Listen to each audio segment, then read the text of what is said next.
everyone. This is Kathy Dabney. You are joining us for the Love of You series. Today's title is Navigating Our Way Together, because we believe that we are better together. So I am in great anticipation to introduce you to my friend that is doing amazing work in the human services industry. So that is Tony Vasquez with Vasquez Counseling Wellness. So welcome, Tony. Tell us who you are, the work you're doing, and then we'll dive right into it. Absolutely. Kathy, once again, thank you so much. I've just been enlightened by the work that you're doing and the good vibes, like I was saying earlier, that you're putting out there. So I really appreciate it. So thank you so much for having me on. It's going to be my pleasure. So thank you. So as you know, I'm Tony, and I have a private practice, Vasquez Counseling and Wellness here in the Tampa Bay area.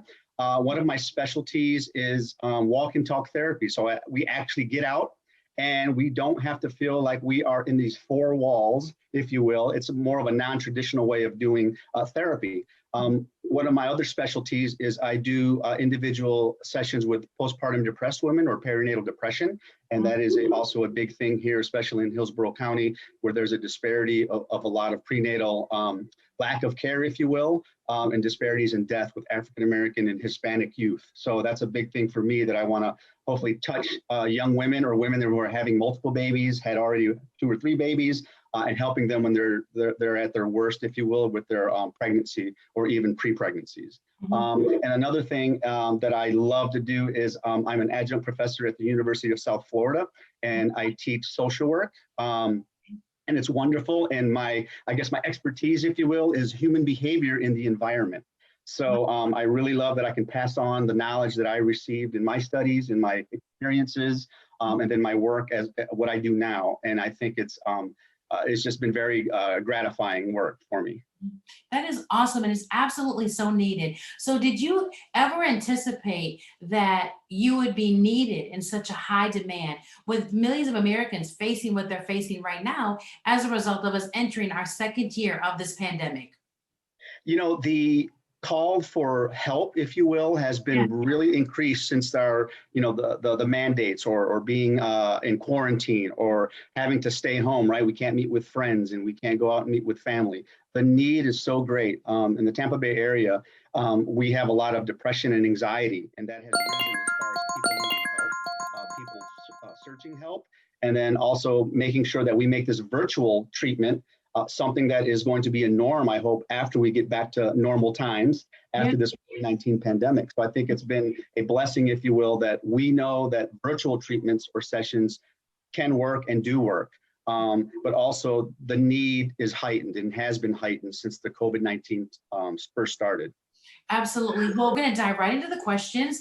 And I wrote them on 3x5 cards, so I would state them exactly as they were presented to me. Number one is, I am a single male who has been forced to confront loneliness and isolation traumas from my childhood, as I was always left alone, as my mother was a drug addict and my father was on street corners. Kathy, during this pandemic, as a 57-year-old executive, I have felt like the young boy who hid in his closet as a youth. The isolation at that time terrorized me then and is terrorizing me now. Where do I go from here? So when we talk a little bit about isolation, I think that the most important thing is to understand what each individual is going through. It sounded like the gentleman was talking a little bit about some trauma, some traumas in childhood, which we know can manifest in behavioral, emotional, and also some maladaptive coping behaviors. So my advice, at least for addressing the isolation, is a thing called behavioral activation. I'm not saying this gentleman is depressed, but when we have clients that may not feel motivated to reach out or be more social, we always ask them to do small little tasks so that way they could complete them, but it's something that's going to be very small, something that's enjoyable, and something that they like to do. Reaching out or maybe even broadening some of those support systems could be very helpful. Maybe reaching out to an old friend. Even as hard as it is if you feel like you want to isolate, it's almost like taking that first step of making yourself, if you will, and that way it's a positive step toward reconnecting or connecting and reaching out to even broaden your support system. So that would really help with trying to navigate the isolation part of that. Powerful. Incredible. A second question. I have been furloughed since last March, so that would be 2020. My wife was stressed out as a result of our money problems, as a result of me being furloughed. So my wife has left. I have left. I have no health insurance. How do I get the help that I need because I am losing it emotionally? Okay, so there's several scenarios, and it really depends if this gentleman maybe, and this is just another side information, if he's a veteran, he could go to any Veterans Association, Veterans Affairs buildings or hospitals and get help that way.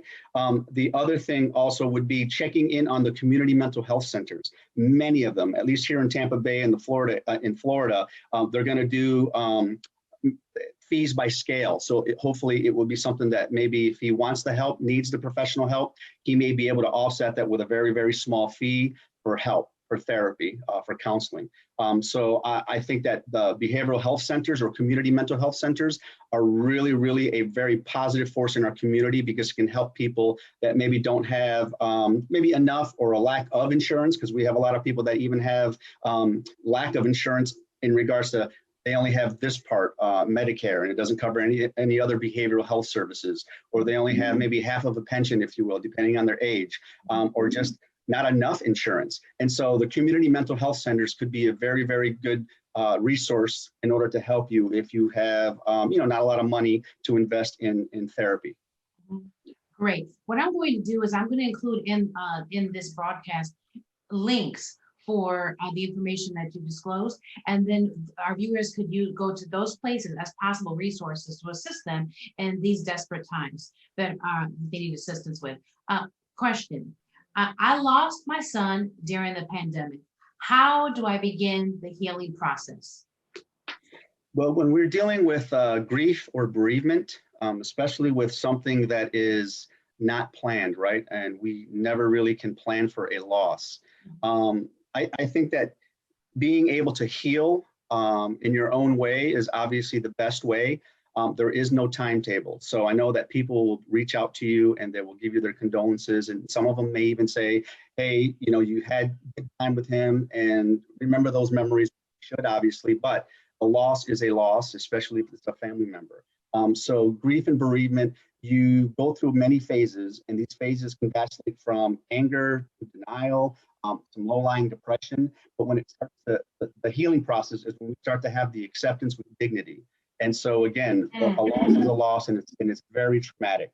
If you feel yourself maybe not feeling your best after maybe a month, if you feel like it, please go seek professional help, because after those 30 days, for some people, it may become post-traumatic stress disorder, where it becomes really, really a negative effect on all your life aspects. Powerful. Okay, great. Another question we have. I believe my family member is suffering from depression and going into a deep hole. They're very, very withdrawn, and I have made several attempts to make outreach to them. Each time they've just responded with one letter to response as far as K versus a long dragged out text. How do I get the information out of them to ascertain whether or not they really are going to depression, and how can I help them when they are not responsive? That is a very good question. Thank you for that question. Well, there are several parts to that. And also with depression, individuals may feel like they are not motivated. So a lot of the symptoms could be isolation. They could also be agitated or irritable, or sleep too much, or eat too little or eat too much. So there's a lot of sleep disturbances as well. And a big tenet of depression, one of the symptoms is to isolate. So if you feel that that individual, that family member may be suffering from some depression, again, one of the basic thing is to offer support. Be very supportive. Try to get them interacting with their support system. And again, if you feel that there's more serious symptoms, as far as them stating that they're very hopeless, or they feel like they're worthless, or maybe they might even say some things that, I don't feel like I want to be here today, because a lot of times they may not just tell you that they are suicidal or they want to hurt themselves. And again, that's just another symptom of depression. But seeking professional help. So if you notice that that individual is not really being as social or as friendly or a part of maybe the daily family life, that would be a good time to maybe even have a discussion with that individual, because I think it's very important, and we have to put away some of those stigmas depending on culture and where you come from and how your family views depression or anxiety. But having that discussion would be a good first step as well.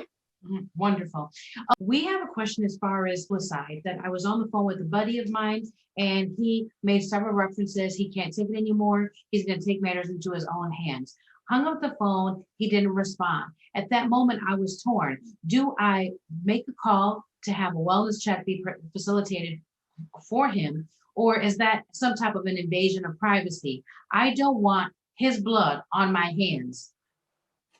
Thank you so much for that question. And I also want to add, thank you so much for caring for your dear friend or family member. I think that's very noble, kind. So thank you for looking out for that person. And I believe your first suggestion would be to reach out for a kind of a care check or welfare check is wonderful. That is perfect. And I think that wouldn't be too intrusive as far as you being that community person who referred that wellness check. And I think that is a good option. The second one is also, if you want to take it upon yourself, and depending on your relationship with this person, if you're able just to drop by, I don't think that would be a negative thing. But also, if you feel that a professional should be called, then you can definitely call a professional in order for them to do the assessment. And they'll assess his suicidal ideations, or if that gentleman has a plan or that female has a plan.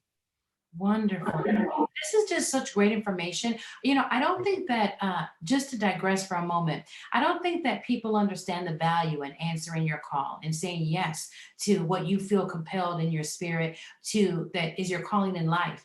And today's platform is a perfect example of how you're helping and so many people in your daily business, but also and also at the college, educating people on how to become professionals in this industry, in this space. But it's critical right now at this time that so many people are waving the white flag. They are crying out for help. And I'm so thankful that you, Tony Vasquez with Vasquez Counseling Wellness, you said yes to that call, that passion that you had. And who knew that God would prepare you for a time such as this? And here you are, helping to make a difference, helping to be impactful. Thank you so much for answering your call, because this is truly your calling. And I'm so humbled and thankful for the work that you're doing. Oh, I want to thank you so much, Kathy, and thank you for those kind words. And I think that, we all have a role that we can play. Yes. We all have strengths that we could use to help others. And I think it's the bigger picture.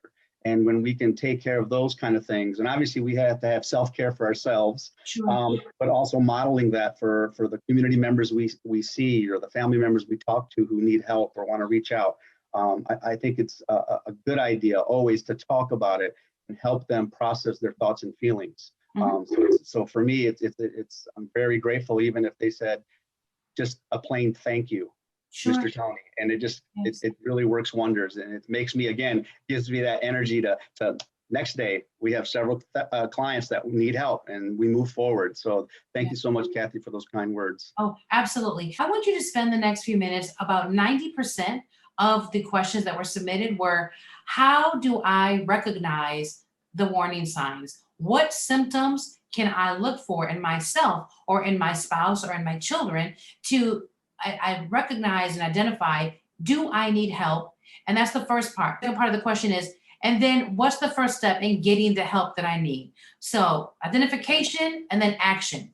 Sure. No, absolutely. So when we're talking about, say, a major depressive disorder, so we have several types of depressions. We have phasic depression, as an example, if there's a loss of a family member, or there's a divorce, or I lose my job.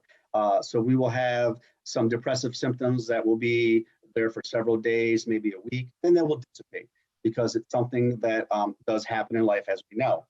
And then we have major depressive disorder, which can last over 2 weeks if these symptoms, such as, and this is where we can identify some of the symptoms of maybe insomnia or oversleeping, that would be a big symptom. feelings of being hopeless or even worthless. And sometimes my community members will even say those words, feelings of guilt or shame. Sometimes we are irritable. Other symptom can be loss of interest in activities that we once enjoyed.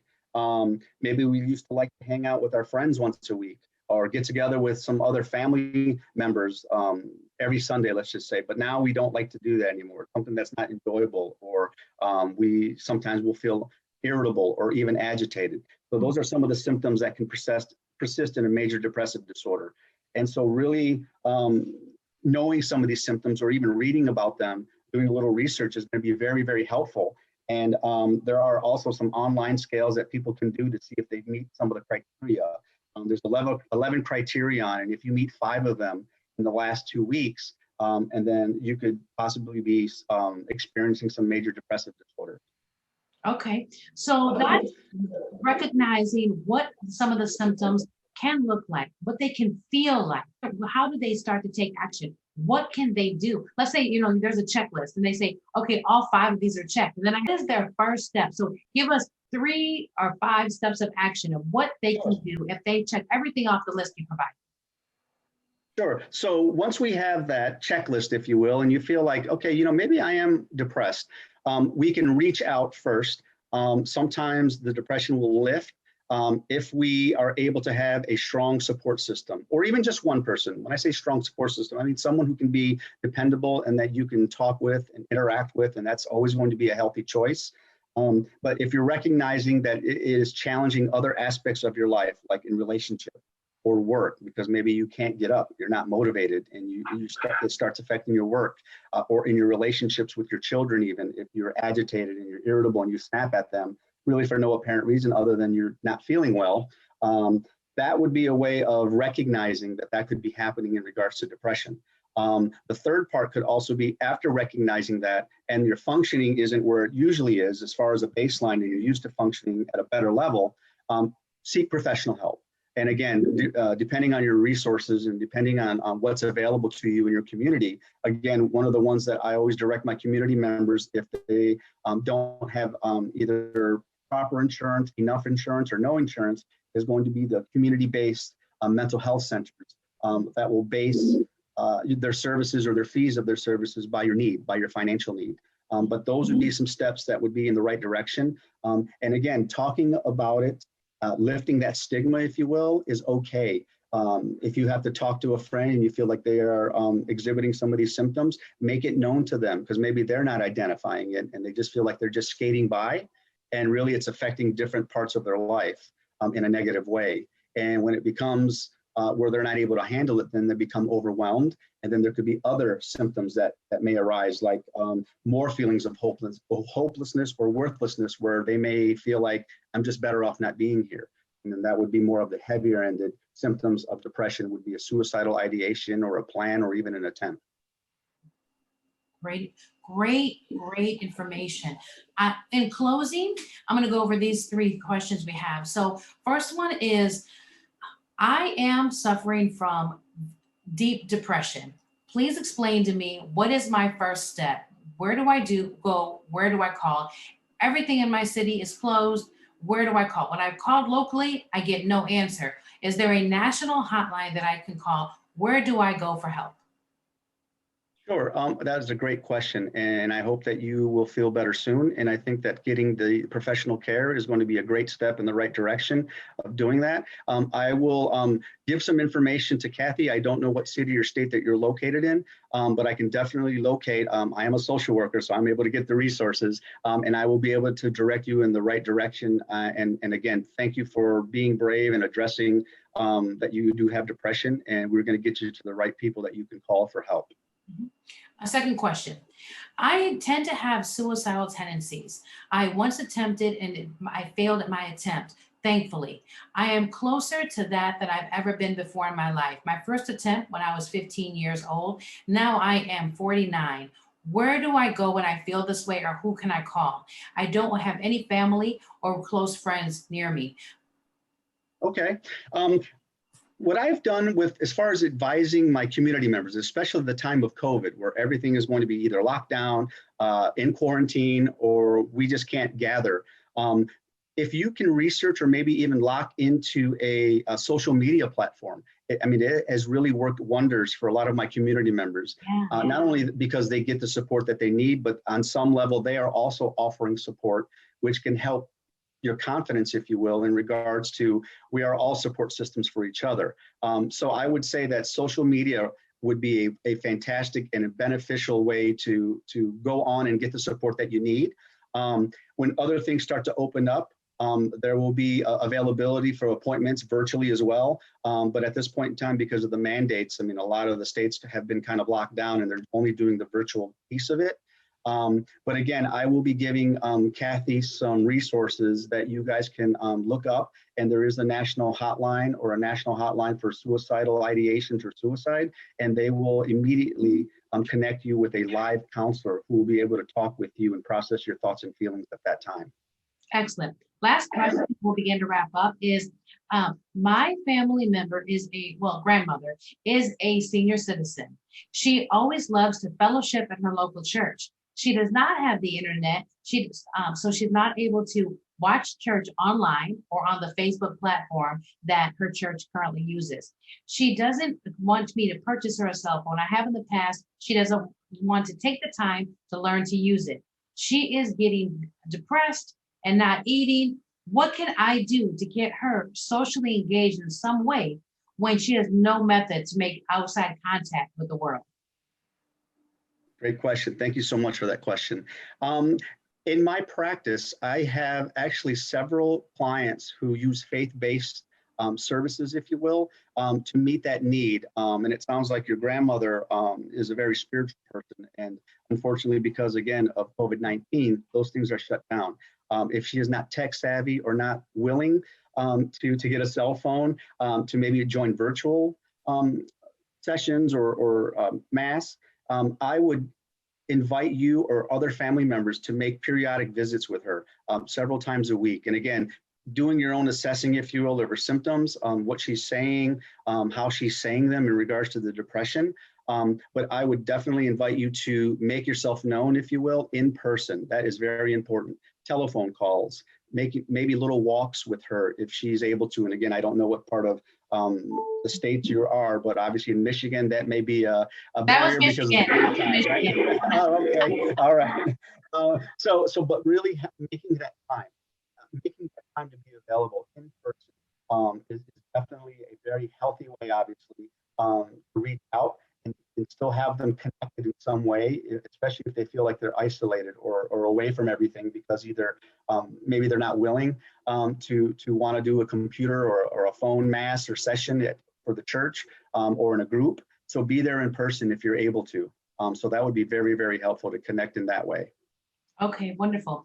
In closing, what I'd love for you to do is give our viewers 3 steps that they can implement in their lives to maintain or establish healthy mental health. Sure, no, absolutely. I like to always start the day positive.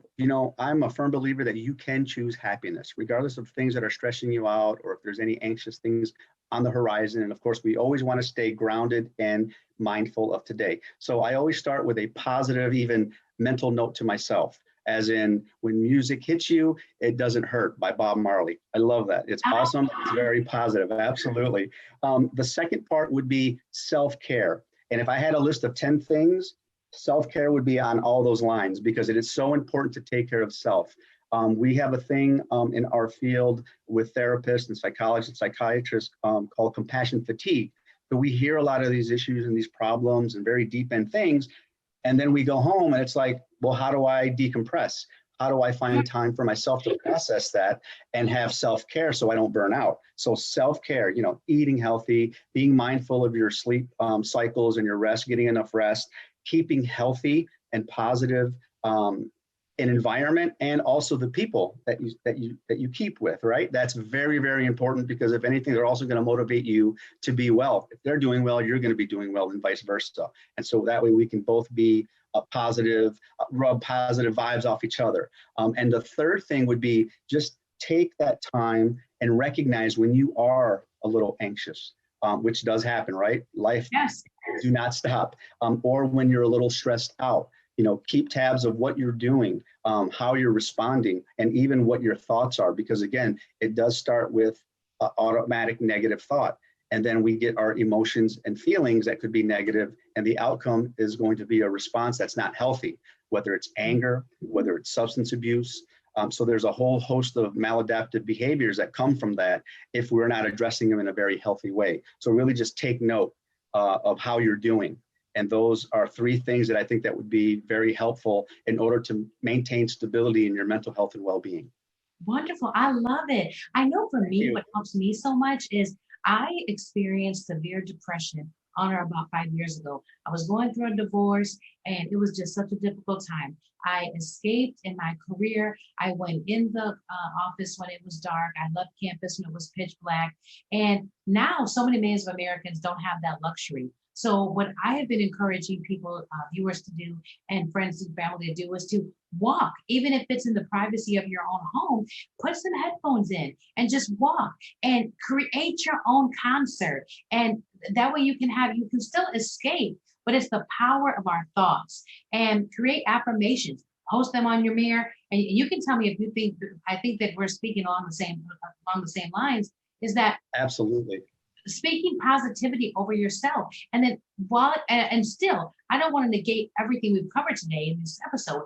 Make outreach, get the help that you need. But in addition to that, do our part. And that way we can start our day off positive, as you communicated to everyone. Start your day off positive. Play music, a song that makes you feel good. And Absolutely. sometimes songs, they're just like photographs. You hear the lyric and it takes you back to that. Oh, I remember this time. It's just a bad day, Kathy. It's not a bad life. And because we all have them. And so do what works for you. And no one really can answer what gets you into that positivity, that space of positivity better than you, right?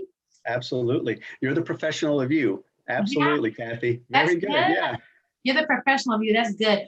You accepting virtual appointments, and you have virtual appointments locally? You have virtual appointments. The only barrier, if you will, would be that because my license is in Florida, okay, I can see clients that live in Florida. Now, that doesn't mean if a client lives in Florida, but let's just say they vacation for a month in Spain. Yeah, I can still see them because they are from Florida and I'm physically in Florida, but it can't work the other way. They live in another state and I can practice therapy with my Florida license. So that would be really the only barrier, but I am accepting virtual. Pre-COVID, my specialty was doing walk and talk, where I actually met with them at a park or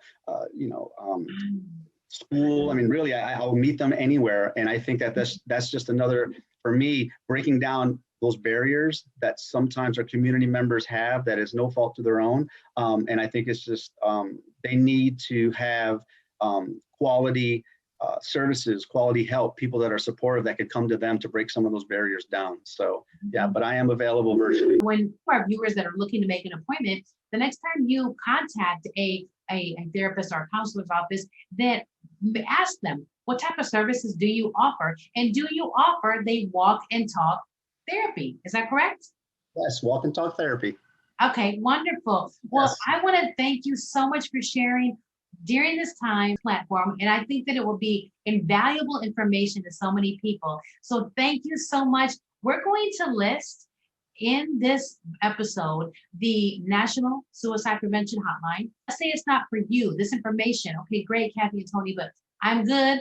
This doesn't apply to me. Yes, we stated and prefaced this episode that we're better together and we each have a role to play. And not everything is about what applies to me, but what can we do to make a positive impact? What can we do to make a difference? So many people working from home, it takes 15 seconds to say, let me send you this text, it may help you. And if you, for the person that said, my family members withdrawn, I'm not really sure, they're not being receptive, you can say, hey, someone sent this to me and I'm sending this to all my friends. Send this to all your friends and see if it can help them. And then if they contact them on their own, you sow the seed, but they have the resources available to you. Do you Absolutely. agree? Absolutely. Very well said, Kathy. Absolutely. And that's how we can do our part, if you will, to be helpful. Yes, Absolutely. Mhm. Well, I think I'll bring you back another time because this was awesome. If you Absolutely. accommodate the request. It would be my pleasure, Kathy. Okay. Whenever. Well, thank you so much for joining us. And until next time, we send you all so much love and so much light. As always, shalom.